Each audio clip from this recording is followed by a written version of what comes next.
अब मान लो तुमसे कोई सवाल पूछता है कि जो टेम्परेचर है वो 10 डिग्री,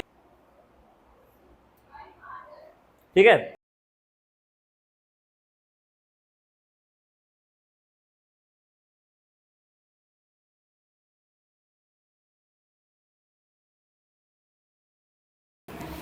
अगर हम हमारा शुरू करते हैं तो हमने कुछ चीजें कल पढ़ी थी, लेकिन उन चीजों को हम छोड़ करके एक बार फिर से स्टार्टिंग से पढ़ने का ट्राई करेंगे। अगर हम यहां पर देख रहे हैं तो मैं चाहूंगा पूछना कि रेट ऑफ रिएक्शन का क्या मतलब होता है। एक जो हम चीजें बोलते हैं कि रेट ऑफ रिएक्शन यहां पर है, तो उसका मैं अगर मतलब पूछना चाहूँ प्रीति से, तो आप क्या मुझे बता पाएंगी? Rate of reaction. कट रहा है मेरा बाल, देखो आज जाऊंगा गंजा होने, आज बाल कटाना है। हाँ मतलब बताना।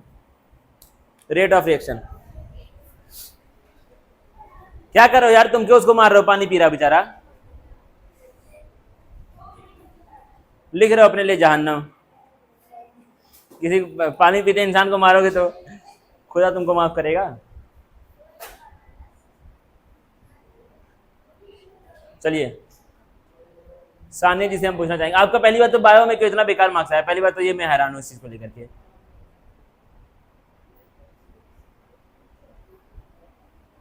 मलेरिया के बारे में हमने इतनी बेहतरीन लेवल पे पढ़ाई की है, एनसीईआरटी का पूरा एक चार्ट को हमने समझा, लेकिन फिर भी आपका उस चीज में दिक्कत हो रही है। कहाँ दिक्कत आ रही है बताओ? घर पे जाकर क्या तुमने दोहराया था उन सब चीजों को?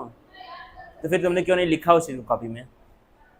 जब तुमको पता, मैंने ही बोला था आंसर में तुमको लिखना है कि मलेरिया क्या होता है, कैसे होता है, कहाँ होता है, क्यों होता है, बॉडी के अंदर जाता है क्या होता है, मॉस्किटो के बॉडी में होता है तो क्या होता है, बस ये तुमको लिखना था। पूरा का पूरा एनसीईआरटी की बुक में दिया हुआ है।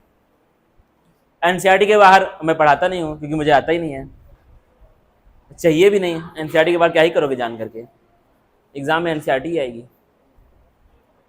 तो इस तरह आप मत करें गलती, एकदम वो चैप्टर पूरा भी नहीं आया था, उस चैप्टर का कम से कम 4-5 पेज आता है स्टार्टिंग का, फिर भी तुमने इतना गलतियां वहां पर की है।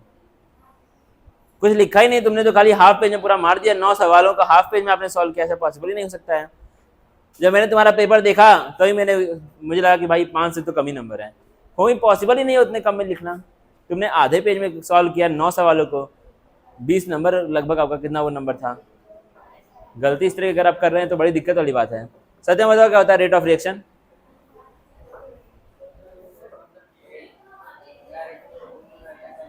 नहीं नहीं, रेट ऑफ रिएक्शन का लिटरल मीनिंग क्या है, शाब्दिक अर्थ क्या है रेट ऑफ रिएक्शन का?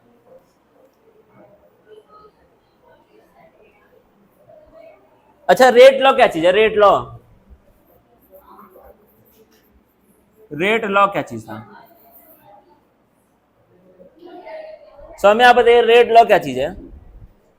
रेट लॉ हम लोग पढ़े थे, बहुत सारा सवाल किए थे रेट लॉ के ऊपर। रेट लॉ किस चीज को हम बोलते हैं?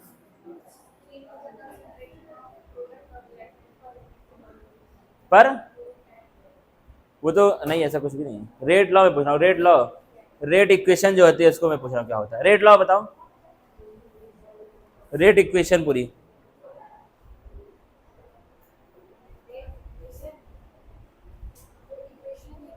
उसी को रेट लॉ बोलते हैं। हाँ उसी को हम रेट लॉ बोलते हैं। बैठ जाइए, बताइए रेट का मतलब, rate of reaction.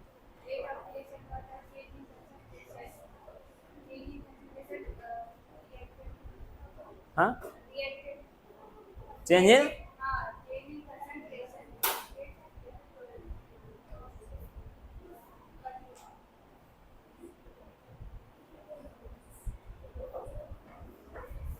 Differential rate equation क्या है? Differential rate equation, differential rate equation पढ़ाया था। डिफरेंशियल अभी हम लोग सवाल किए थे उस दिन, सॉल्व परसों किए थे ना सैटरडे को। डिफरेंशियल रेट इक्वेशन उसी में आई थी निकल के बाहर।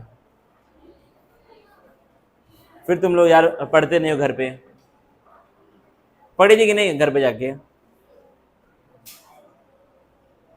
कल?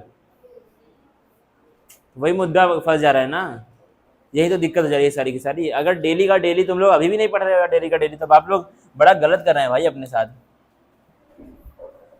सत्यम क्या होता है डिफरेंशियल रेट इक्वेशन? तुम लोग यार पढ़ने दो घर पे जाकर, तुम लोग करोगे क्या यार लाइफ में? बड़ी दिक्कत हो जाएगी भाई जिंदगी में, समझ रहे हो बात को? पढ़ाने का फायदा नहीं है कुछ अगर आप इस तरह का काम करेंगे तो। सभी लोग बैठ जाएं, उसमें क्या ही मैं कर सकता हूँ। डेली डेली तुम लोगों को खड़ा करूँ, फिर डांटूँ, फिर समझाऊँ, इससे मेरा क्या फ़ायदा होगा। सिलेबस मेरा रह जाएगा वहीं का वहीं। ठीक है, तो हम अपना सिलेबस खींचेंगे, जिसको पढ़ना है वो पढ़ लेगा, जिसको नहीं पढ़ना है वो नहीं पढ़ेगा। ठीक है, जिसको जो ये ठान लिया कि मुझे बोर्ड के एग्जाम में फेल ही होना है, तो उसको मैं किसी भी तरीके से रोक नहीं पाऊंगा, वो फिर फेल ही हो मानेगा लास्ट में। देना बड़े ध्यान से क्या लिखा हुआ है, सब लोग बैठे सकते हो। क्या लिखा है? It has been found that, अब बात नहीं करना है भाई डिपिन, बात आपको अब नहीं करनी है, एकदम सीरियस आपको बैठना है यहाँ पर, आए समझ। For a chemical reaction with rise in temperature by 10 degree Celsius the rate constant is nearly doubled. मतलब क्या है, अगर आप टेम्परेचर को बढ़ा रहे हैं कितने से, 10 डिग्री सेल्सियस से, तो क्या होगा, आपका जो कांस्टेंट है वो भी क्या हो जाएगा, डबल हो जाएगा। मतलब क्या इससे निकल के, इसका निष्कर्ष क्या है, क्या है, मान लो तुम्हारा पहले रेट कांस्टेंट कितना था, के था, ठीक है, टेम्परेचर तुम्हारा टी है, तुमने क्या किया, टेम्परेचर कर दिया T+10, तो ये कितना हो जाएगा, 2K हो जाएगा। ठीक है, अब मान लो तुमसे कोई सवाल पूछता है कि जो टेम्परेचर है वो 10 डिग्री सेल्सियस से कितना हो गया, 50 डिग्री सेल्सियस हो गया, इनिशियल रेट कांस्टेंट K है, तो ये कितना हो जाएगा, 10 से 20 होगा, 20 से 30, 30 से 40 और 40 से 50, यानी कि 40 डिग्री सेल्सियस बढ़ा है, तो ये कितना हो जाएगा, कैसे 4K होगा, पहले 2K होगा, फिर 2K से 4K होगा, फिर 4K से 8K, फिर 8K से 16K। यहाँ पर कितना 10 था, यहाँ 20 डिग्री सेल्सियस हो गया, यहाँ 30 हो गया, यहाँ 40 हो गया, और यहाँ कितना हो गया 50, यानी कितना हो जाएगा 16K। डबल हो रहा है ना हर बार, तो K से 2K, 2K से 4K, 4K से 8K, 8K से 16K। तो अगर टेम्परेचर बढ़ा है 40 डिग्री सेल्सियस, तो ये कितना हो गया आपका 16K हो गया।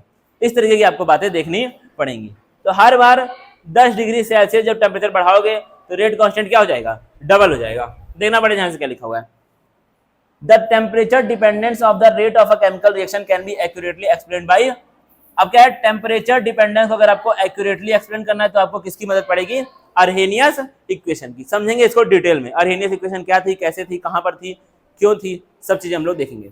ये कौन थे, ये क्या था हमारा, इट वॉज फर्स्ट। अब देना क्या है, इस इक्वेशन को सबसे पहले किसने किया था प्रपोज, एक डच केमिस्ट ने, जिनका नाम क्या था, J.H. वेंट हॉफ, जिनके नाम पे हम लोग क्या पढ़ते हैं, वेंट हॉफ फैक्टर हम लोग पढ़ते हैं। अब क्या, लेकिन Swedish chemist Arrhenius provided the physical justification and interpretation. मतलब क्या था, इसको समझाने का काम कौन किए, फिजिकली इसको समझाने का काम कौन किए, अर्हेनियस किए। दिया कि कौन था सबसे पहले, वेंट हॉफ ने दिया था, लेकिन समझाया किसने बेहतरीन लेवल पे, अर्हेनियस ने समझाया। इक्वेशन है क्या, के का मतलब क्या है यहाँ पर, रेट कांस्टेंट इक्वल टू क्या होता है, ए ई की power minus A upon R T. समझेंगे भाई, ठीक है, घबराना नहीं है, इसको देख के आपको घबराना नहीं है, समझेंगे इसको।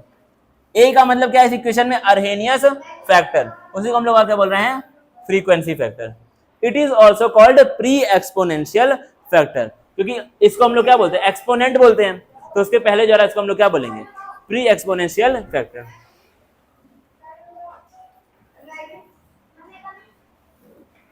तो तुम्हारा क्या है, k इज इक्वल टू ए ई की power minus A upon R T, ये है ना आरती, ठीक है। अब इसको अगर हम लोग लिखें अच्छे से, तो इसमें k का मतलब क्या है, रेट कांस्टेंट। इतना मोटा क्यों हो गया भाई पेन,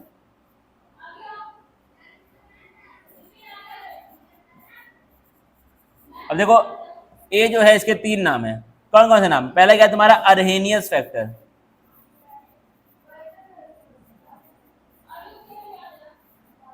फिर क्या है तुम्हारा नाम इसका फ्रीक्वेंसी फैक्टर, फिर क्या प्री एक्सपोनेंशियल फैक्टर।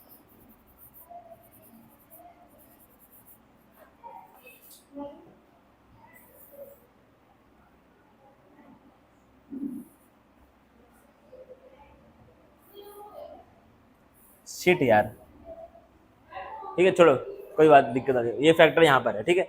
तो क्या है, एक है आपके 3 नाम है, और तीनों नाम के ऊपर सवाल आ सकता है। अगर तुमने एक नाम याद किया तो तुम्हारे लिए दिक्कत हो जाएगी, तीनों नाम आपको याद होने चाहिए। न्यूमेरिकल में कोई भी नाम वो यूज कर सकता है, तो तीनों को याद कर लेना, दिमाग में इसको रख लेना अपने। देना आगे क्या लिखा हुआ है यहाँ पे, बड़े ध्यान से क्या लिखा आपका, it is also called pre exponential factor. फिर क्या है, it is a constant specific to a particular reaction. तो क्या होता है तुम्हारा ये जो अर्हेनियस फैक्टर है, क्या है, एक कांस्टेंट वैल्यू है, हर एक रिएक्शन के लिए वो क्या होती है, कांस्टेंट होती है, फिक्स रहती है, चेंज नहीं होती है। आर क्या है तुम्हारा, गैस कांस्टेंट है, सबको पता है। एंड ए का मतलब क्या होता है, activation energy measured in joules और जूल्स पर मोल। इसको हम लोग नॉर्मली क्या करते हैं, मेजर करते हैं जूल पर मोल में, ठीक है। और भी इसके यूनिट होते हैं, लेकिन इसको हम लोग मेजर करते हैं किसमें, जूल पर मोल में, क्योंकि जूल क्या है इसका, एसआई यूनिट है। क्या है, एसआई यूनिट है। और देखना क्या लिखा है, अब इसको हम लोग समझते हैं क्या दिक्कतें हैं। क्या तुम्हारा, it can be understood clearly using the following simple reaction. H2 plus H2 क्या मिल गया तुम्हारा, 2HI। According to Arrhenius, this reaction can take place only when a molecule of hydrogen and a molecule of iodine collide to form an unstable intermediate। मतलब क्या होगा, ये reaction तभी possible है जब क्या हो, एक हाइड्रोजन का मॉलिक्यूल और एक आयोडीन का मॉलिक्यूल दोनों क्या करें, आपस में कोलाइड करें। कोलाइड का मतलब क्या है, दोनों आपस में भिड़े। जब दोनों आपस में भिड़ेंगे तभी ये आपका हो सकता है। और जब ये दोनों आपस में भिड़ेंगे तो एक अनस्टेबल मॉलिक्यूल बनना चाहिए, एक अनस्टेबल इंटरमीडिएट बनना चाहिए। अनस्टेबल का मतलब क्या होता है, जो स्टेबल ना हो, जो तुरंत टूट जाए, बनते ही क्या हो जाए, टूट जाए। तो ये बनेगा, फिर ये टूटेगा तो क्या बन जाएगा, तुम्हारा नया प्रोडक्ट यहाँ पे निकल करके आ जाएगा। तो क्या है, अगर किसी भी रिएक्शन को होना है तो वहां पे कोई ना कोई दो मॉलिक्यूल्स को कोलाइड करना पड़ेगा। अगर मॉलिक्यूल्स कोलाइड नहीं करेंगे तो वो रिएक्शन पॉसिबल नहीं है। तो जब तक मिलेंगे नहीं मॉलिक्यूल तब तक आपका रिएक्शन पॉसिबल नहीं हो पाएगा। सिंपल बात आपको ये याद रखनी है। ये बोला किसने था, अरहेनियस ने बोला था। तुमसे कोई पूछेगा अरहेनियस ने क्या बोला था, क्या बोला था उन्होंने, जब तक दो मॉलिक्यूल्स, तीन मॉलिक्यूल्स, चार मॉलिक्यूल्स आपस में कोलाइड नहीं करेंगे तब तक कोई भी रिएक्शन नहीं हो पाएगा। याद रखना इस चीज को। तो क्या होगा, हाइड्रोजन का मॉलिक्यूल और आयोडीन का मॉलिक्यूल जब आपस में भिड़ेंगे तो एक क्या बनेगा, अनस्टेबल इंटरमीडिएट बनेगा। फिर ये टूट जाएगा तो HI और HI आपका निकल आएगा बाहर। ठीक है, समझना क्या लिखा है, it exist for a very short time. तभी क्या इसको बोला हमने, अनस्टेबल इंटरमीडिएट बोला, क्योंकि ये बहुत शॉर्ट टाइम के लिए रहेगा, तुरंत बनते ही क्या हो जाएगा, टूट जाएगा। And then breaks up to form two molecules of hydrogen iodide. इसको हम लोग क्या बोलते हैं, HI को, हाइड्रोजन आयोडाइड। देखना समझना बहुत ध्यान से। अब क्या इसके अंदर, the energy required to form this intermediate called activated complex is known as activation energy. अब क्या है, जितनी ताकत चाहिए इस इंटरमीडिएट को बनाने के लिए, उस ताकत को हम लोग क्या बोलते हैं, एक्टिवेशन एनर्जी बोलते हैं। तो इसको हम लोग और क्या बोल सकते हैं, किसी केमिकल रिएक्शन को होने के लिए जितनी मिनिमम ताकत की जरूरत है उसको हम लोग क्या बोलते हैं, एक्टिवेशन एनर्जी बोलते हैं। किसी भी केमिकल रिएक्शन को होने के लिए जितना मिनिमम एनर्जी चाहिए उसको हम लोग क्या बोलते हैं, एक्टिवेशन एनर्जी बोलते हैं। और इस इंटरमीडिएट को हम लोग और क्या बोलते हैं, एक्टिवेटेड कॉम्प्लेक्स। याद रखना इस चीज को, ठीक है। और एक्टिवेशन एनर्जी का सिंबल क्या है, कैपिटल ई ए। याद रखना, हाँ बता रहा हूं, किसी भी केमिकल रिएक्शन को होने के लिए जितना मिनिमम ताकत चाहिए, जितना मिनिमम एनर्जी चाहिए, उस एनर्जी को हम लोग क्या बोलते हैं, एक्टिवेशन एनर्जी। ठीक है, अब कोई केमिकल रिएक्शन तभी होगा जब ये बनेगा, जाहिर सी बात है। अगर इंटरमीडिएट नहीं बनेगा तो कोई भी केमिकल रिएक्शन पॉसिबल नहीं है। तो इसको बनने के लिए जितना ताकत चाहिए उसी को हम लोग क्या बोलते हैं, एक्टिवेशन एनर्जी। या फिर और बोल सकते हैं, इस रिएक्शन को होने के लिए जितना ताकत चाहिए उसी को हम लोग क्या बोलते हैं, एक्टिवेशन एनर्जी। तो आप डालें हेडिंग कॉपी में activation energy.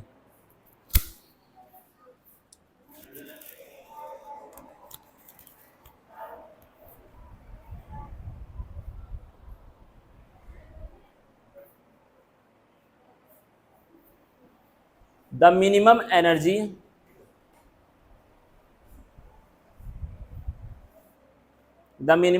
required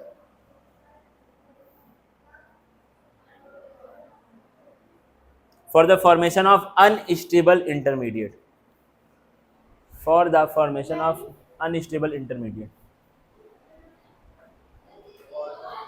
for the formation of unstable intermediate, for the formation of unstable intermediate।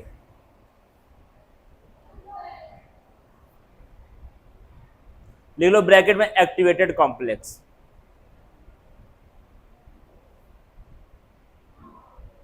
तुरंत बनेगा और तुरंत टूट जाएगा, याद रखना भाई इस चीज को, ठीक है। और अब डाल दो, और लिखो बड़ा सा नीचे इसका दूसरा definition, the minimum energy required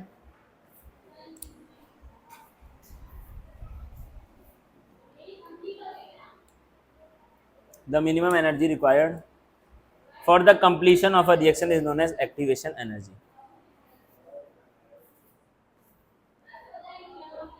Is known as for the completion of a reaction, the minimum energy required for the completion of a reaction।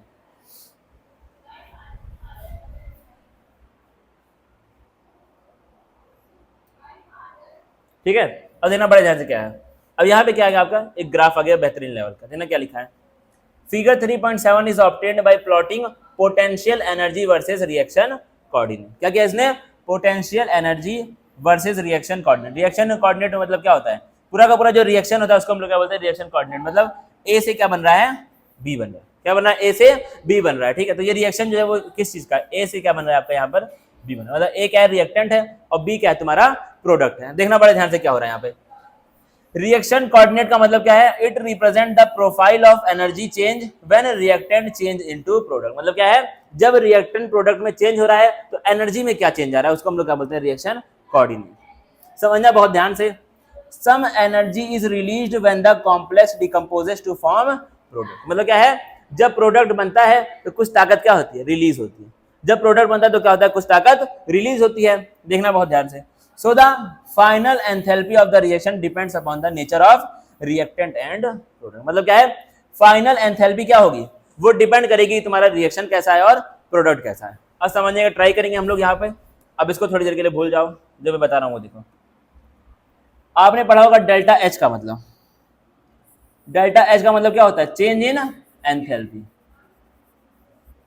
मतलब रिएक्शन को होने के लिए एंथैल्पी में कितना चेंज हुआ है, या फिर हम लोग बोल सकते हैं नॉर्मली इसको एनर्जी में कितना चेंज हुआ है। किसी भी रिएक्शन को होने के लिए एनर्जी में कितना चेंज हुआ है उसको हम लोग क्या बोलेंगे, डेल्टा एच बोलेंगे। मान लो ए से क्या बन रहा है, बी बन रहा है। क्या बन रहा है, ए से बी बन रहा है, और जो आपका डेल्टा एच आया वो कैसा आ गया, नेगेटिव में आ गया। क्या आ गया, नेगेटिव में आ गया। डेल्टा एच नेगेटिव का मतलब क्या होता है कि यहाँ पे क्या हुआ है, कुछ एनर्जी रिलीज हुई है। क्या हुई है, कुछ एनर्जी रिलीज हुई है। मतलब यहां तुमको प्रोडक्ट में कुछ एनर्जी देखने को मिलेगी। क्या होगा, तुमको प्रोडक्ट में कुछ एनर्जी देखने को मिलेगी। मतलब कुछ एनर्जी बाहर आई है रिएक्शन में से। जब ए से बी बना है तो क्या हुआ, कुछ एनर्जी बाहर आई है, तो उसको हम लोग क्या बोलते हैं, डेल्टा एच क्या हो गया तुम्हारा, नेगेटिव हो गया। मतलब एनर्जी रिलीज हुई है। तो इसका मतलब क्या होता है, अगर डेल्टा एच नेगेटिव लिखा है तो इसका मतलब क्या होता है, आपका एनर्जी इज रिलीज। अब मान लो ए से बी बना फिर से, इस बार क्या होगा, तुम्हारा जो डेल्टा एच है वो क्या आ गया, पॉजिटिव आ गया। इसका मतलब क्या होता है, एनर्जी क्या हुई है, एब्जॉर्ब हुई है। मतलब कुछ एनर्जी यूज होकर के ये रिएक्शन हुआ है। क्या हुआ है, कुछ एनर्जी यहां पर यूज हुई होगी। ए प्लस एनर्जी गिव्स, इसको हम लोग क्या बोलते हैं, डेल्टा एच पॉजिटिव हो गया। मतलब यहां पे क्या हुआ, कुछ ताकत बाहर आई, रिएक्शन होने के बाद कुछ ताकत बाहर आई, और यहां पे क्या हुआ, कुछ ताकत को यूज करके रिएक्शन हुआ है। ठीक है, रिएक्टेंट साइड में मतलब क्या हुआ, जो ए है उसने कुछ ताकत को यूज किया और क्या बन गया, बी बन गया। और यहाँ पे क्या हुआ, ए से बी बना और कुछ ताकत निकल करके बाहर आ गई। इसको लिखो, फिर इसको मैं समझाता हूं।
हो गया भाई।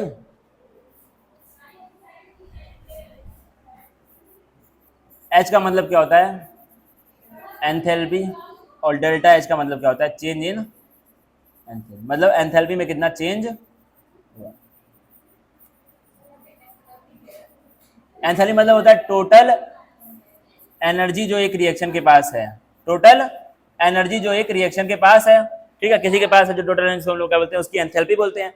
और कितना चेंज हुआ रिएक्शन होने में, उसको हम लोग क्या बोलेंगे, डेल्टा एच। मतलब चेंज इन एंथैल्पी, कितना चेंज हुआ। तुम्हारे पास 500 जूल था एनर्जी, ठीक है, मैंने तुमको मारा एक तमाचा, तो तुम्हारी क्या हो गई, एनर्जी कम हो जाएगी, जाहिर सी बात है, कम हो जाएगी ना ताकत भाई, अब कोई मार देगा तो देखना बड़े ध्यान से। यहां पे क्या हुआ था, जो एनर्जी है वो क्या हुई थी, रिलीज हुई थी। इसका मतलब क्या हुआ है, स्टेबिलिटी आई है।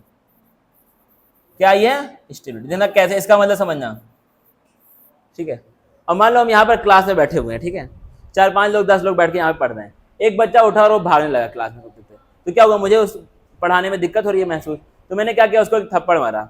थप्पड़ मारने से क्या हुआ, उसके अंदर जो ताकत थी वो थोड़ी सी कम हो गई। अब क्या करेगा, वो शांति से बैठ जाएगा। यहाँ पर भी तो वही हो रहा है, ए से जब बी बना तो क्या हो गया, ताकत आपकी रिलीज हुई, और जब ताकत कम हो जाती है तो क्या होता है, स्टेबिलिटी बढ़ जाती है।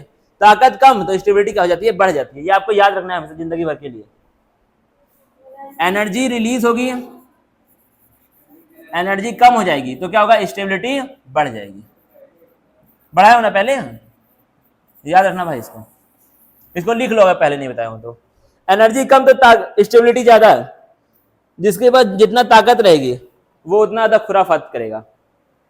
जिसके अंदर ताकत कम, बीमार आदमी रहेगा तो बैठा रहेगा एक जगह पर, ज्यादा स्वस्थ रहेगा तो हल्ला करेगा, यहाँ वहां भागेगा, दिमाग में खराब कर देगा पूरा, मारेगा एकदम।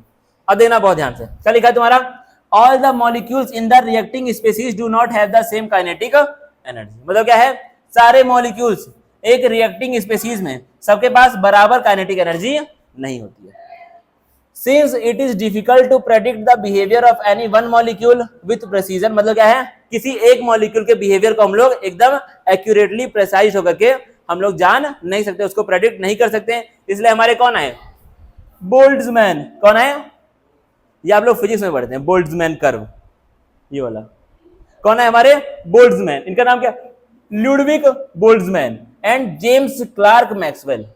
जेम्स क्लार्क मैक्सवेल, इन्होंने क्या बोला, they used statistics to predict the behavior of large number of molecules. According to them, the distribution of kinetic energy may be described by plotting the fraction of molecules with a given kinetic energy versus kinetic energy. Here N is the number of molecules with energy E and Nt is the total number of molecules. इन्होंने क्या बनाया, एक curve draw किया, किसका, kinetic energy का, और किसका, fraction of molecules का। मतलब यहाँ पे जो होंगे मॉलिक्यूल्स जितने भी होंगे उनकी क्या होगी, काइनेटिक एनर्जी इतनी होगी। जो यहाँ पे होंगे उनकी क्या होगी, इतनी होगी। जो यहाँ पे होंगे उनकी क्या होगी, इतनी होगी। अब ये वाली क्या है, सबसे ज्यादा फ्रैक्शन ऑफ मॉलिक्यूल्स है। मतलब जो यहाँ पर होंगे मॉलिक्यूल्स उनकी क्या होगी, वो क्या है, मॉलिक्यूल सबसे ज्यादा जितनी काइनेटिक एनर्जी होगी। मतलब क्या है, जो यहाँ पर क्या है वो सबसे ज्यादा मॉलिक्यूल्स हैं, क्योंकि ये क्या है, कर्व, ये आपका बता रहा है किसको, फ्रैक्शन ऑफ मॉलिक्यूल। फ्रैक्शन मतलब कितने मॉलिक्यूल्स हैं, नंबर ऑफ मॉलिक्यूल्स को हम लोग क्या बोलेंगे, फ्रैक्शन ऑफ मॉलिक्यूल। तो क्या है, मान लो क्या हुआ, टोटल 100 मॉलिक्यूल्स हैं। टोटल क्या है आपके, 100 मॉलिक्यूल्स हैं। 20 यहां पर हो गए तो 20 की क्या होगी, काइनेटिक एनर्जी इतनी होगी। 10 की मान लो इतनी है, ठीक है। अब ये क्या है, सबसे ज्यादा फ्रैक्शन है, मतलब यहाँ पे क्या आएंगे, सबसे ज्यादा मॉलिक्यूल्स आएंगे, तो इसको हम लोग क्या बोलेंगे, मान लो यहाँ पे 50 मॉलिक्यूल्स हैं, तो उनकी क्या होगी, काइनेटिक एनर्जी इतनी होगी। समझ आया, तो क्या लिखा तुम्हारा, इसी को हम लोग क्या बोलेंगे, मोस्ट प्रोबेबल काइनेटिक एनर्जी। मतलब क्या है, वो काइनेटिक एनर्जी जो ज्यादातर मॉलिक्यूल्स के पास है, वो काइनेटिक एनर्जी जो ज्यादातर मॉलिक्यूल्स के पास है, वो कौन सी है, ये वाली है। क्योंकि सबसे ज्यादा फ्रैक्शन कहां पर आ रहा है, यही पे आ रहा है ना। पढ़ना आता है कि नहीं तुम लोगों को, ग्राफ आता है ना पढ़ना, ग्राफ पढ़ना नहीं आता वही तो कष्ट हो रहा है। तब देखो इसको मैं समझा रहा हूं, यहाँ पर ये आपका क्या है, ग्राफ है, ये क्या आपका ग्राफ है, ठीक है। यहां पे हम लोग क्या लिखेंगे, फ्रैक्शन ऑफ मॉलिक्यूल, मतलब कितने मॉलिक्यूल्स के पास कितनी काइनेटिक एनर्जी प्रेजेंट, ठीक है। और ये क्या है तुम्हारा, किसका है, काइनेटिक एनर्जी का। अब आपको ये देखना है, ये वाली क्या होगी, यहाँ पे कुछ मॉलिक्यूल्स पाए जाएंगे। फ्रैक्शन का मतलब क्या होता है, मतलब कितने मॉलिक्यूल्स है, फ्रैक्शन मतलब ऐसे होता है, ठीक है। तो अब समझना, यहां मान के चलो काइनेटिक एनर्जी कितनी है, 20 जूल है,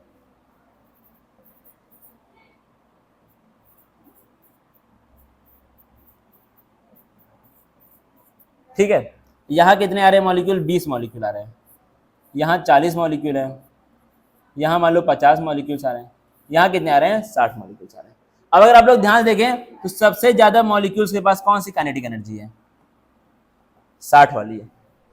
सबसे ज्यादा मॉलिक्यूल्स, 60 मॉलिक्यूल्स के पास कितनी काइनेटिक एनर्जी है, 60 जूल। यानी कि सबसे ज्यादा मॉलिक्यूल्स, पूरे में से सबसे ज्यादा मॉलिक्यूल्स के पास 60 जूल काइनेटिक एनर्जी। तो इसी को हम लोग क्या बोलेंगे, मोस्ट प्रोबेबल काइनेटिक एनर्जी। आपने पढ़ा होगा एमपीएस, मोस्ट प्रोबेबल स्पीड, पढ़ा है ना भाई फिजिक्स में, वीएमपीएस।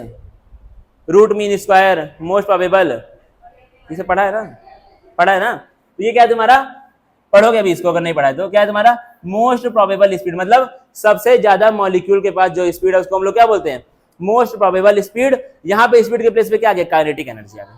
क्या आ गई, काइनेटिक एनर्जी। सबसे ज्यादा मॉलिक्यूल्स के पास जो काइनेटिक एनर्जी होती है उसी को हम लोग क्या बोलते हैं, मोस्ट प्रोबेबल काइनेटिक एनर्जी बोलते, सिंपल बात है। तो यहाँ पे क्या है, 60 मॉलिक्यूल के पास 60 जूल एनर्जी है। टोटल में से 60 मॉलिक्यूल के पास क्या है, 60 जूल एनर्जी प्रेजेंट है, यानी कि सबसे ज्यादा मॉलिक्यूल्स के पास कौन सी एनर्जी है, 60 जूल एनर्जी। सिंपल बात बस यही है, आया समझ इतना।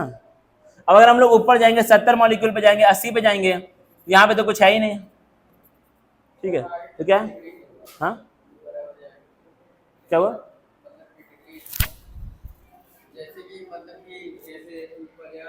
हाँ बढ़ रहा है फिर हो जा रहा है कम, हाँ। क्या मॉलिक्यूल बढ़ रहे हैं तो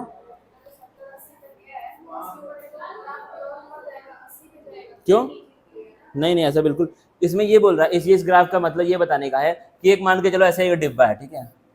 एक डिब्बे में क्या है, तुम्हारे मॉलिक्यूल्स प्रेजेंट है। मान लो इस डिब्बे में कितने मॉलिक्यूल है, 10 मॉलिक्यूल प्रेजेंट है, 10 मॉलिक्यूल है, ठीक है। इन सबके पास क्या है, कुछ ना कुछ अपनी स्पीड है, तो स्पीड होगी तो इसका मतलब और क्या होगा, काइनेटिक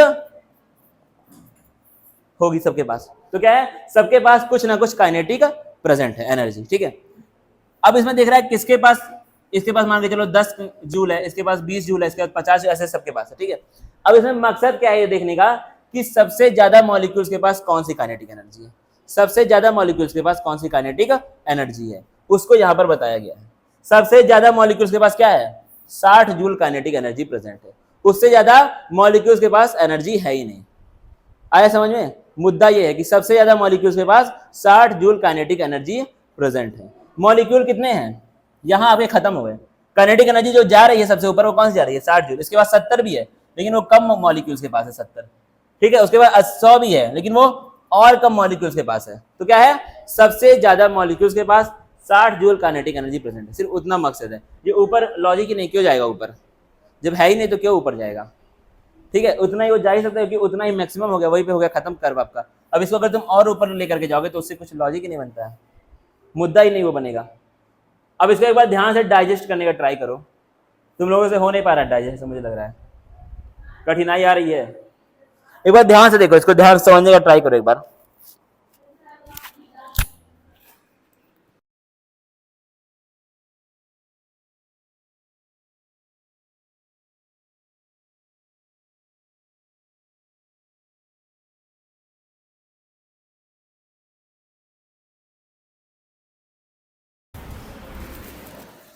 मान लो एक क्लास है, ठीक है, हमारे बीच में क्या है, एक क्लास है, हम लोग अभी 4 बच्चे हैं। मान लो स्कूल वाली क्लास है, उसमें 40 बच्चे प्रेजेंट है, सबका 100 में से मार्क्स आया कुछ ना कुछ।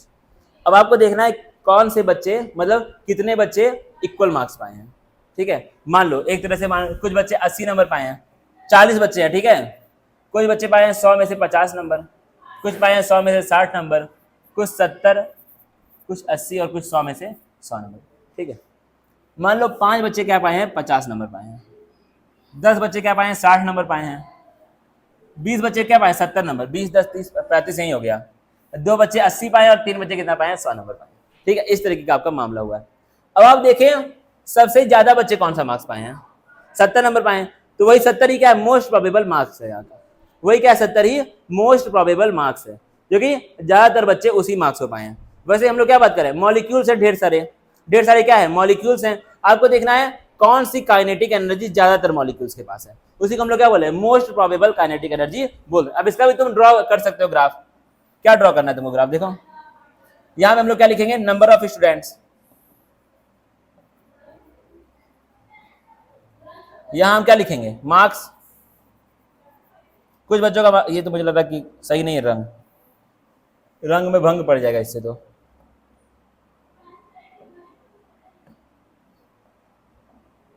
ठीक है। अब इसको अगर हम लोग ड्रॉ करें, यहाँ पे क्या मार्क्स है, कितना 50 नंबर है, यहाँ कितना है 60 नंबर, 70 80 और 100 नंबर, ठीक है। अब इसका अगर हम लोग कर्व ड्रॉ करें तो क्या है, 70 पे पीक आएगा, 70 पे क्या होंगे, सबसे ज्यादा बच्चे होंगे, 70 पे पीक ले आओ, सिंपल बात यहीं पे तुम्हारी खत्म हो गई। मुद्दा क्या है जो तुमको देखना था वो क्या था, ये थोड़ा सा रॉन्ग बन गया लेकिन इसको ऐसे मैं लेके जा रहा हूँ, टेढ़ा थोड़ा कर रहा हूँ, ठीक है। तो क्या 70 पे आपका पीक आ रहा है, यानी कि सबसे ज्यादा बच्चे, नंबर ऑफ स्टूडेंट्स क्या है, सबसे ज्यादा नंबर ऑफ स्टूडेंट्स कहाँ पर है, 70 पे। मुद्दा बस खाली इतना है। वही चीज हम लोग कहाँ देते हैं, मॉलिक्यूल्स में देते हैं। यहाँ पे मार्क्स है, वहां पे क्या होता है, kinetic energy, number of students, वहां क्या, नंबर ऑफ मॉलिक्यूल। कंफ्यूजन कहाँ पर हो रहा है, एनसीईआरटी ने जो वर्ड लिखा है वो लिखा है फ्रैक्शन ऑफ मॉलिक्यूल। फ्रैक्शन का भी मतलब क्या होता है, कितना भाग मॉलिक्यूल्स का, मतलब अगर 100 है तो उसमें से कितने की मैक्सिमम स्पीड है, मैक्सिमम काइनेटिक एनर्जी जितनी भी है, ठीक है।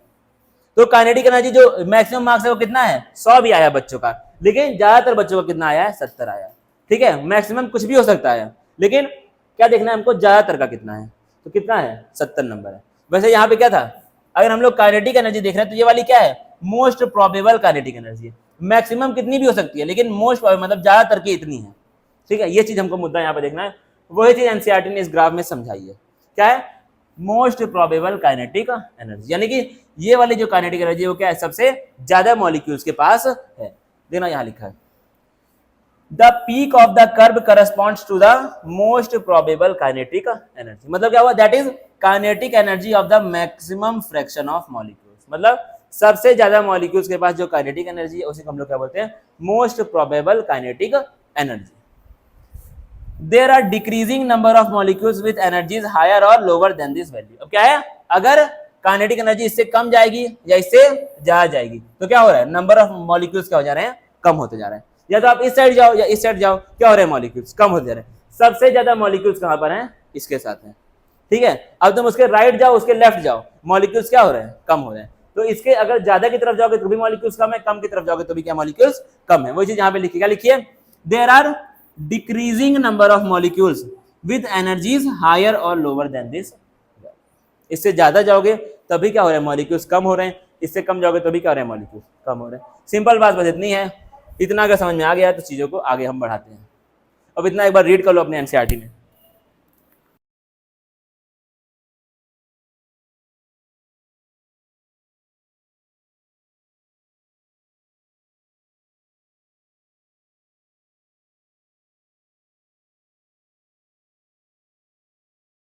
काफी लोग इसमें करेंगे कि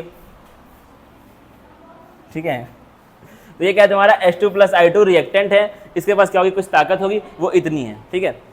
अब क्या करना है तुमको, इसकी ताकत को बढ़ाना पड़ेगा। यहाँ पर तुमको कुछ एनर्जी देनी पड़ेगी। जो एनर्जी आप दे रहे हैं उसी को हम लोग क्या बोल रहे हैं, एक्टिवेशन एनर्जी। एनर्जी दे रहे हो इंटरमीडिएट बनाने के लिए, उसको हम लोग क्या बोलते हैं, एक्टिवेशन एनर्जी बोलते हैं। जो एनर्जी आपको देनी पड़ रही है इंटरमीडिएट बनाने के लिए, उसको हम लोग क्या बोलते हैं, एक्टिवेशन एनर्जी। फिर ये इंटरमीडिएट कुछ एनर्जी को लूज कर देगा और क्या बन जाएगा, तुम्हारा प्रोडक्ट बन जाएगा। अब क्या है, रिएक्टेंट में और प्रोडक्ट में जो एनर्जी का चेंज हुआ है उसको हम लोग क्या बोलते हैं, डेल्टा एच। और डेल्टा एच को हम लोग दूसरी भाषा में क्या बोलते हैं, चेंज इन एंथैल्पी। सिंपल बात ये है। तो क्या है, रिएक्टेंट से पहले क्या बनता है, इंटरमीडिएट बनता है, फिर इंटरमीडिएट से क्या बनता है, आपका प्रोडक्ट बनता है। सबको पता है इस दुनिया में, पहले क्या बनेगा, रिएक्टेंट बनेगा, फिर क्या बनेगा, इंटरमीडिएट, फिर क्या बनेगा, प्रोडक्ट बनेगा। इतना सबको पता है। रिएक्टेंट को कुछ एनर्जी दोगे तो वो किस में चेंज आएगा, प्रोडक्ट, मतलब इंटरमीडिएट में, ठीक है। कहां हो जाएगा चेंज, इंटरमीडिएट में। जितनी एनर्जी आपको देनी पड़ रही है क्या करने के लिए, रिएक्टेंट को इंटरमीडिएट में चेंज करने के लिए, उसको हम लोग क्या बोलते हैं, एक्टिवेशन एनर्जी। अब ये इंटरमीडिएट कुछ ताकत को लूज करेगा, क्या करेगा, कुछ ताकत को लूज करेगा और क्या बना देगा, प्रोडक्ट बना देगा। जितना रिएक्टेंट के पास ताकत थी और जितना प्रोडक्ट के पास ताकत थी, दोनों को अगर माइनस करेंगे जो ताकत बचेगी उसको हम लोग क्या बोलते हैं, चेंज इन एंथैल्पी। इतना चेंज हुआ, इतना क्या हुआ, नेट चेंज हुआ। जो आपके पास थी, जो आपके पास ताकत थी, तमाचा मारने के बाद आपके पास कितनी ताकत कम हुई है, जो चेंज हुआ उसी को हम लोग क्या बोलते हैं, चेंज इन एंथैल्पी बोलते हैं। सिंपल बात है। क्या बैक माइक क्यों बंद देता, नुकसान नहीं हो गया। तो यहाँ पे क्या हो रहा है आपका, एक बार ध्यान से देख लो, अगर सबको किसी को ना आए समझ में, एक बार फिर से देख लो। चेंज इन एंथैल्पी, ये क्या है, तुम्हारा रिएक्टेंट है। ये क्या है, आपका रिएक्टेंट है। रिएक्टेंट के पास क्या है, इतनी एनर्जी स्टोर्ड है, क्या इतनी एनर्जी उसके पास प्रेजेंट है, लेकिन इतनी एनर्जी काफी नहीं है इसको इसमें चेंज करने के लिए, कुछ एनर्जी आपको देनी पड़ेगी। तो जब एनर्जी हम लोग देते हैं तो पहले बीच में क्या बनता है, इंटरमीडिएट बनता है, उसके बाद फिर क्या बनता है, प्रोडक्ट बनता है। किसी भी रिएक्शन में पहले क्या बनता है, इंटरमीडिएट, फिर क्या बनता है, प्रोडक्ट बनता है। इंटरमीडिएट को बनाने के लिए जितनी ताकत चाहिए उसको हम लोग क्या बोलते हैं, एक्टिवेशन एनर्जी। इतनी ताकत दोगे तो क्या बन जाएगा, इंटरमीडिएट। तो क्या करेगा, इंटरमीडिएट एक्स्ट्रा ताकत को लूज कर देगा, टूट जाएगा, तुरंत ताकत वहां से निकलेगी, फिर क्या बन जाएगा तुम्हारा, सिंपल बात है। अब रिएक्टेंट और प्रोडक्ट के बीच में जो चेंज इन एनर्जी आएगा उसी को हम लोग क्या बोलते हैं, चेंज इन एंथैल्पी बोलते हैं, डेल्टा एच बोलते हैं उसी को हम लोग। सिंपल बात है, इतना। ये ग्राफ आपको सिर्फ इतना बता रहा है। तो इसमें इंपॉर्टेंट क्या है, एक्टिवेशन एनर्जी बहुत इंपॉर्टेंट है। तुमसे एग्जाम में ऐसे ग्राफ आ जाएगा सीधा डायरेक्ट, ठीक है, बोल देगा ये ए है, ये बी है, ठीक है, ऐसे ग्राफ बना देगा। यहाँ पर यहाँ कितना है 20 जूल है, यहाँ कितना है 40 जूल है, यहाँ पे कितना आ रही है, थोड़ा ये नीचे आना चाहिए, 20 जूल है, और यहाँ ये कितना 40 जूल है, ठीक है। आगे से पूछेगा डेल्टा एच बताइए, यहाँ पर बताइए चेंज इन एंथैल्पी, तो कितना बोलोगे 20 जूल, 40 माइनस 20 कितना होता है, 20 जूल होता है। तो आपसे इस तरह के सवाल एग्जाम में वो पूछ सकता है एकदम कंफर्म, ठीक है। या फिर तुमसे ये पूछ लेगा खिटपिटाहट वाला सवाल,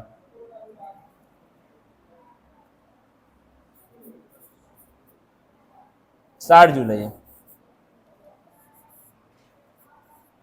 पूछेगा बताओ आपसे क्या पूछेगा, वो ये पूछ लेगा, क्या पूछ लेगा, एक्टिवेशन एनर्जी बताओ। तो तुम क्या बताओगे, एक्टिवेशन एनर्जी कितने को बोलते हैं, यहां से यहां तक को कितना आ जाएगी, 100 माइनस 20 कितना आ जाएगा आपका 80 है। पूरा 100 है और इतना 20 है तो 80 आ जाएगा। इस तरह के सवाल वो एग्जाम से आपसे बार बार पूछ सकता है, याद रखना इस चीज को, ठीक है। अभी करेंगे इसको, अभी आगे फिर से ये वाला ग्राफ आएगा, जहां तक भाई नहीं आएगा, क्या नहीं आएगा, आएगा आएगा अभी, ठीक है, कैटलिस्ट वाले भी फिर से आएगा एक बार, देखते हैं इसके आगे। यार बड़ी गर्मी हो रही है आज तो, वही तो। अब क्या लिखा है, when the temperature is raised, क्या कि हमने जब टेम्परेचर बढ़ा दिया तो क्या दिक्कत आई, the maximum of the curve moves to the higher energy value. क्या हो गया, जो तुम्हारा मैक्सिमम था वो और ऊपर पहुंच गया, जो तुम्हारा मैक्सिमम था वो क्या हो गया, और ज्यादा एनर्जी की वैल्यू पर पहुंच गया। एनर्जी की वैल्यू कहां पर हो रही है ज्यादा, एनर्जी की वैल्यू कहां पर ज्यादा हो रही है, लेफ्ट में जाने पर या फिर राइट में या फिर ऊपर या फिर नीचे। एनर्जी की वैल्यू बढ़ेगी कैसे, हम लोग लेफ्ट में जाएंगे, राइट में जाएंगे, ऊपर जाएंगे, नीचे जाएंगे, एनर्जी कहां पर बढ़ेगी, यहां पर 2 जूल एनर्जी, यहां पे कितनी है, कितनी रहेगी यहाँ पे तुम्हारे घर, 2 से कम या 2 से ज्यादा, ज्यादा रहेगी ना, 10 जूल। मतलब अगर हम लोग राइट में जाते हैं तो क्या होगा, एनर्जी आपकी बढ़ जाएगी ना, जाहिर सी बात है। तो पहले क्या था, पहले अगर थी एनर्जी यहां तक तो कितनी होगी, अगर तुम और जाओगे आगे तो और बढ़ जाएगी। समझना क्या लिखा हुआ है, जब टेम्परेचर बढ़ाओगे तो क्या होगा, the maximum of the curve move towards the higher energy value and the curve broadens out. मतलब क्या हो गया, जो तुम्हारा मैक्सिमम होगा वो क्या हो गया, और दूर हो गया, और जो कर्व है वो बहुत और फैल गया, और वो ब्रॉडन हो गया, और क्या हो गया, वो फैल गया। जब फैलेगा तो क्या होगा, हाइट आपकी थोड़ी सी कम हो जाएगी ना, जब और फैलेगा कर्व तो spreads to the right such that there is a greater proportion of molecules with much higher, ठीक है। क्या हो गया तुम्हारा, जो ज्यादा ताकत पे, यहां पे क्या था, पहले प्रोबेबल इतना था, ठीक है, अब क्या हो जाएगा प्रोबेबल और ज्यादा हो गया, बढ़ गया ना भाई इस बार प्रोबेबल, ठीक है। जब आपने टेम्परेचर बढ़ाया तो आपका जो कर्व था कि क्या हो गया, पूरा का पूरा फैल गया, तो जो इसका अब प्रोबेबल था वो क्या बढ़ गया, और थोड़ा सा आगे बढ़ गया। पहले प्रोबेबल यहां पर था, अब क्या हो गया, प्रोबेबल आपका बढ़ गया, लेकिन फ्रैक्शन क्या हो गया है, कम हो गया। दिख रहा है कि नहीं, अगर पहले यहां पर 60 था, यहां पे कितना था 50 था, ठीक है, तो पहले प्रोबेबल वाले कितने थे, 60 मॉलिक्यूल थे, अब कितने हो गए, यहां पर आ गया 50 हो गए, जाहिर से। तो क्या हुआ, जब आप टेम्परेचर बढ़ाते हैं तो आपका कर्व क्या हो जाता है, ब्रॉड हो जाता है। ब्रॉड मतलब वो आपका फैल जाता है कर्व, जब कर्व फैलेगा तो हाइट क्या हो जाएगी, इसकी कम हो जाएगी, तो थोड़ा सा आगे बढ़ जाएगा और हाइट क्या हो जाएगी आपकी, कम हो जाएगी। तो क्या होगा, अगर प्रोबेबल पहले 60 मॉलिक्यूल थे, अब कितने हो जाएंगे, कम हो जाएंगे, 50 40 30 जितने भी हो जाएंगे।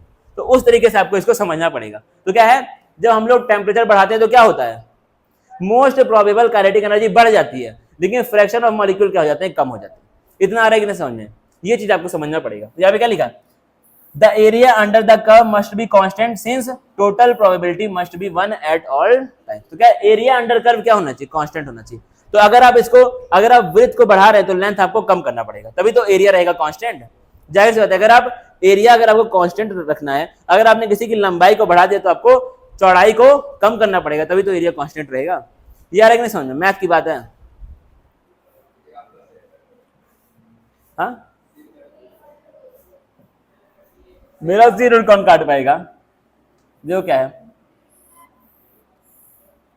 ये 3 मीटर है, ये कितना है तुम्हारा 4 मीटर है, ठीक है।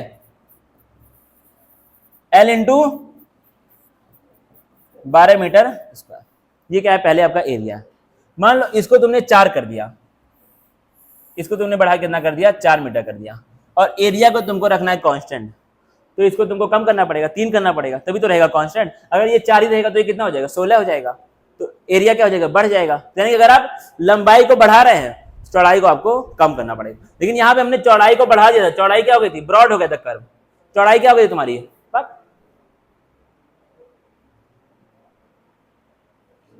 क्या हो गई, चौड़ाई तुम्हारी बढ़ गई थी, तो उससे क्या हुआ, आपका जो लंबाई थी वो क्या हो गई, कम हो गई। सिंपल बात बस इतनी हो रही है। We can mark the position of A on the Maxwell Boltzmann distribution curve. Increasing the temperature of the substance increases the fraction of molecules which collide with the energies greater than A. क्या है, which collides with the energies greater than A का मतलब क्या है, इसमें activation energy, मतलब जितना minimum ताकत चाहिए रिएक्शन को होने के लिए।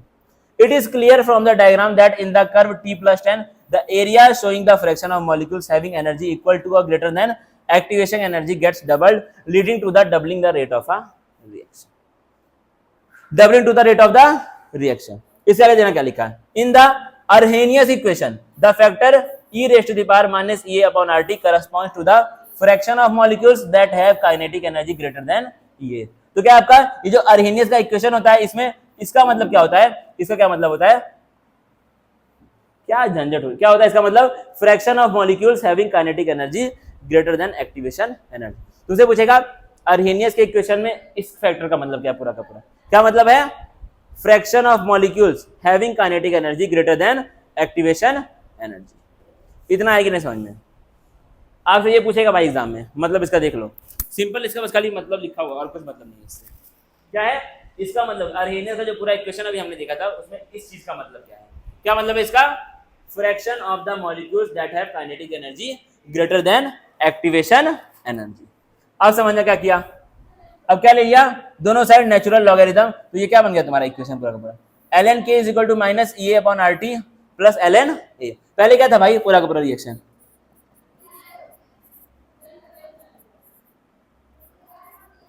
ठीक है।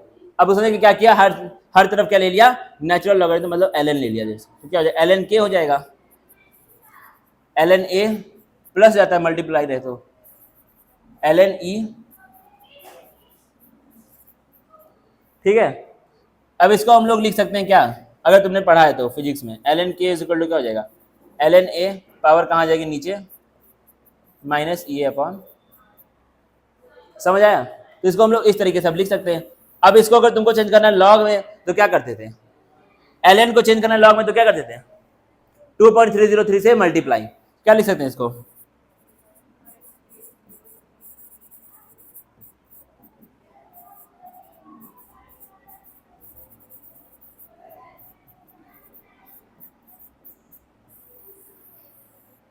आए समझ, ऐसे हम लोग इसको लिख सकते हैं अगर ln को चेंज करना है लॉग में। अब इसका अगर हम लोग प्लॉट ड्रॉ करें, अब देखो इसको मैंने गलत जगह पे लिख दिया, लिख लो भाई इसको जल्दी से इसको छाप लो, मिटाना पड़ेगा इसको, प्लॉट आ गया, प्लॉट,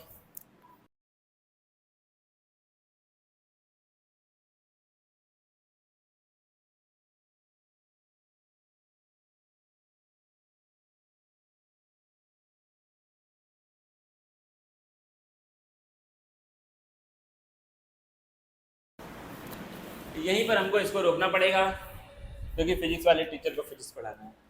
मैं इसको छाप लो, लेकिन फिजिक्स वाले टीचर चाहते हैं फिजिक्स पढ़ाना, फिजिक्स का तुम लोग का टेस्ट है ना शायद, मजाक से हट के मिनी टेस्ट।